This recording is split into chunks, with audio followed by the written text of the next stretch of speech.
a response from our video of inviting the door-to-door sales guy on our show to basically just ask them questions about what it's like being a canvasser going door-to-door. This is from Trey Bonnet. I work for the Nashville branch of this company. Blake is a great kid and very talented. We do a lot of training on the difference between persistence and pushiness. I started canvassing with my parents when I was 5. Dang. I did it full time from 17 to 21 years old, and it's definitely a grind. Now I run the appointments in home that they set to quote sell appointments. So Trey, I appreciate the comment, leaving a comment on this. Interesting you came across the video of somebody that you work with on here. So you were probably the guy, I would assume, that he would kick up the leads to, and then you send out the guys that are quoting, like the windows or whatever it is that you guys are fixing. So for context of this whole situation, I'm the guy, the homeowner, that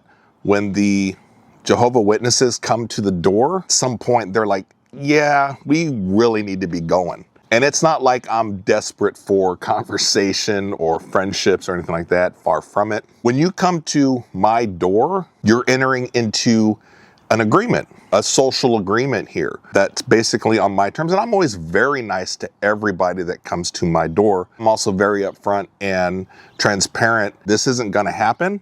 If they choose to want to take it further in discussion, my thing is, well, then now we're both going to get something out of this. You're interrupting my day.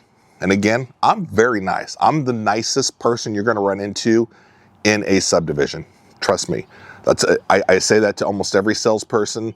And the Jehovah's Witnesses that come to our door, am I the only guy that's opened the door and talked to you today in my subdivision? And usually, at least with the Jehovah's Witnesses, they're like, yeah, you're the only one that we talk to in the subdivision. And they all know there's no business transaction is going to be happening. So I'm very upfront with that. If they decide to want to go to the kind of the next level of stuff, that's fine. But just as long as they are aware that now it's a two-way thing, we're both going to get something out of this conversation. And I'm more of the person that's inquisitive. Like, I want to know the behind the scenes of what it's like going door to door, what it's like knowing that you're approaching people 98% of the time, real world, going to the door of people that you know don't want to engage with you, don't want to talk to you, don't want to interact with you. That's tough.